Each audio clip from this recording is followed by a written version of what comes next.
Welcome to day 355 of Project 365. So I want to talk to you guys today about two things in particular. First of all, I'm going out with some friends today. We're actually going to go out to see Black Swan, so expect a lovely, well thought out rant and or review on Black Swan either tomorrow or the day after. Again, I know I'm behind on these movies, but you know, as a budding college student, I have plenty to do with not enough time.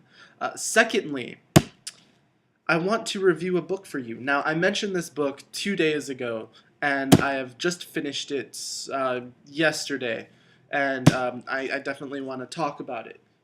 So, Paper Towns by John Green, the lovely, lovely writer and part of the duo of the Vlog Brothers. Paper Towns. Okay, so where do I begin? Where do I begin? Where do I begin? Paper Towns. First of all, the name is a huge symbol in the book and is definitely something that you need to understand as a reader. It's sort of explained as you read through the book, but it definitely helps, I feel, if you've sort of brushed up on what a paper town is. Now, there's two working definitions of a paper town. A paper town is a subdivision between two cities that's sort of just built as industrial as an industry that sort of works as a wayward point between two major cities and assists in transporting goods and shit like that. The second definition was back in the 1930s and the 1940s, many map makers created paper towns.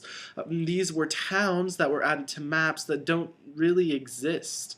They were just towns that map makers put on there as a sort of copyright. And so if another map company put on an additional city that was from another map distributor, then they would know that that company is copying them. So I thought that was really cool. But it's a huge motif throughout the entire novel and is definitely an important thing to keep in mind. The second thing that you'll definitely want to keep in mind is the mountain goats. The mountain goats play a huge role with numerous references to them throughout the entire book. This is just because I think that John Green has this huge admiration and adoration for the mountain goats and figured, hey, why not add them into the book?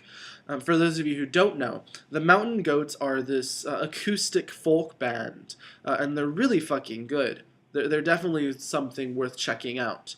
And so just maybe listen to a few of their songs and sort of try and catch on. But that being said, let's get into the juicy bits, huh?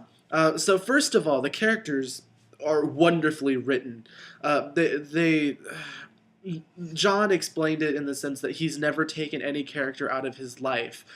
These are all just thrown in made up characters, which I think is brilliant because a lot of writers tend to write about personal experiences, and while I do respect that, I think that as a writer, it's sort of our job to go the extra mile to create these new identities and personalities that allow people to identify with them without having to shed any light on our personal lives. I do respect writers who choose to do this, but personally, I try my best not to, and I'm glad that John Green did the same for Paper Towns. Fourthly, I'm forgetting how to count. That's how fucked the American education system is I forgot how to count. But fourthly, it's just a good book.